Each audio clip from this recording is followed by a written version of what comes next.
আজকের 1 জানুয়ারি সবাই তো জানোই 2026 সাল নতুন সাল। আর আজকের আমি হচ্ছে তোমার ফ্লিপকার্ট থেকে একটা পার্সেল অর্ডার করেছিলাম। পার্সেলটা আমার ডেলিভারি হয়ে গেছে। পার্সেলটা আপনাদের সামনে ওপেন করে দেখাবো, ঠিক আছে? ভিডিওটা পুরো দেখতে থাকো। তো গাইস পার্সেলটা আনবক্সিং করছি, দেখা যাক। আমি অর্ডার করেছিলাম মোবাইলের ব্যাক কভারই তো এসছে সেম টু সেম। দেখি খোলা যাক।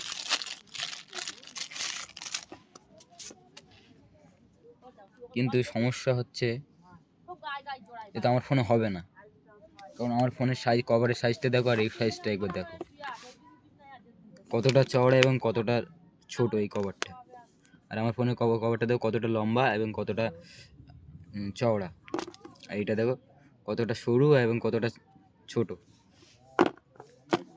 সবই ঠিক আছে, কিন্তু আমি তো অর্ডার করছি ভিভো T4 এর। এখানে লেখা দেখুন রেডমি 13 প্রো। কেন? এই দেখুন কাগজের গায়েও ভিভো T4 লেখা আছে। আমার মডেল ভিভো T4।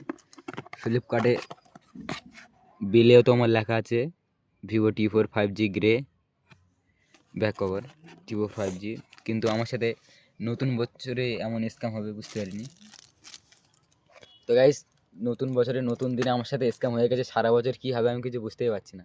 আজ থেকে মনে হচ্ছে আমার পুরো বছরটাই স্ক্যাম হতেই থাকবে। নতুন বছরে 1 জানুয়ারিতেই স্ক্যাম। তোমরাই বলুন কমেন্ট করে কী হবে আমার সাথে পরে। ফ্লিপকার্টে এইভাবে স্ক্যাম করে আমি বুঝে উঠতে পারিনি। অর্ডার দিয়েছি 30 তারিখে, 1 তারিখে ডেলিভারি হয়েছে, পেমেন্টও করে দিয়েছি, তারপরেও তোমার হচ্ছে কি স্ক্যাম। যে আমি আমার ভিভো T4 মডেলের কভার দেওয়ার বদলে তোমার দিয়ে গেছে কি রেডমি 13 প্রো। আমি কি করবে কভারটা নিয়ে রিটার্ন করে দেবো। তো গাইস, এরকম স্ক্যাম হওয়ার থেকে সবাই সাবধান, দেখে শুনে অর্ডার করবে। টাটা।